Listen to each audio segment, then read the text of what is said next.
আসসালামু আলাইকুম সবাইকে ঈদ মোবারক। এই ঈদে আর চাঁদ রাতে আমি কি করলাম তাই আজকে তোমাদের সাথে শেয়ার করব। আমাদের কোরবানির গরুর অনেক আগেই কিনা হয়, কিন্তু বাসায় নিয়ে আসা হয় একদিন আগে। বাবা সকালবেলায় গরু নিয়ে এসে আমাকে, তাহমিদকে আর সোহাকে ডেকে তুললো। তো সোহার তাহমিদ উঠে নেই, তো আমি উঠে দেখি গরুটাকে বেঁধে রেখেছে। বিকেলবেলা বাচ্চাদেরকে নিয়ে একটু আপনে চলে গিয়েছিলাম। মেয়ে হচ্ছে মেহেদি দিবে, তো দুই বোনকে নিয়ে তাহমিদকে ঘুম পাড়িয়ে আপনে গিয়েছি।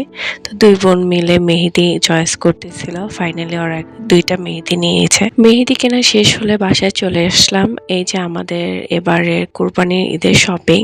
এই যে ছোট্ট কিউট জামাটা দেখতেছেন, এটা আমাদের নতুন সদস্যের শপিং, মানে আমার দেবরের মেয়ে হয়েছে তার জন্য। প্রতিবার তো সোহা গরুকে আদর করে, এবার গরুটা অনেক রাগী ছিল, আমিও ধরতে পারতেছিলাম না। দেন সোহাও তার ফাইনালি গরুটাকে একটু আদর করলাম। তো সন্ধ্যাবেলা সবাইকে নাস্তা দিব, তো কি নাস্তা দিব ভেবে পাচ্ছিলাম না। সোহার বাবা বলল পিঠা খাবে, তো আমি পিঠা বানিয়ে নিচ্ছিলাম। এক এক অঞ্চলে এক এক ভাষা বলে পিঠাকে, কেউ চুই পিঠা বলে, কেউ চুষি পিঠা বলে। নাস্তা টাস্তা করে সোহামণি মেহেদি দিতে বসে পড়েছে। এবার সোহামণি তো অনেক খুশি, মানে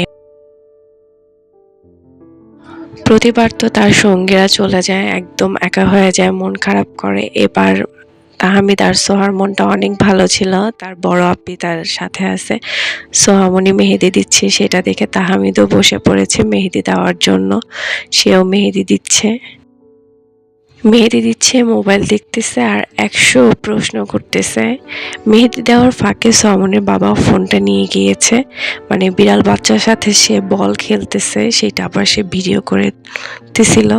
মানে আমাদের এই বিড়াল বাচ্চাটা অনেক দুষ্ট, মানে বল পাইলে সে শুধু দৌড়াদৌড়ি করে। তো ফাইনালি আমিও মেহেদি দিচ্ছিলাম। আমার সচরাচর মেহেদি দেওয়া হয় না।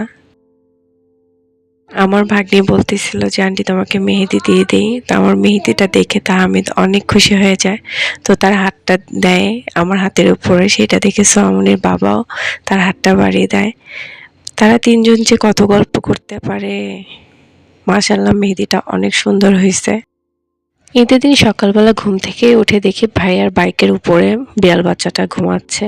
আর ঈদের জন্য তো একটু ডেজার্ট না বানাইলে হয়ই না, মিষ্টি। তো সবাই নামাজ পড়তে চলে গেছে, আমি এই ফাঁকে সেমাই বানিয়ে নিচ্ছিলাম। আমার রাশিটা ভালো বলবো না খারাপ বলবো জানি না, প্রতিবার হচ্ছে ঈদে আর কোরবানি আসলেই আমার ঈদের দিন রাত থেকে জ্বর ঠান্ডা কাশি, মানে কোনো না কোনো সমস্যা থাকবে। এবারও সেম অবস্থা, গলা টলা একদম ভেঙে গেছে ঠান্ডা কাশিতে। সবাই নামাজ পড়ে চলে আসছে আর গরুটাকে কোরবানি করার জন্য রেডি করে নিচ্ছিল। আমার অনেক খারাপ লাগতেছিল, তো গরুটাকে একটু আদর করে নিচ্ছিলাম। আর এদিকে সোহার আব্বু গরুর চামড়া কেটে নিচ্ছিল। দুপুরে খাওয়ার জন্য খিচুড়ি, মুরগির মাংস রান্না করে নিচ্ছিলাম।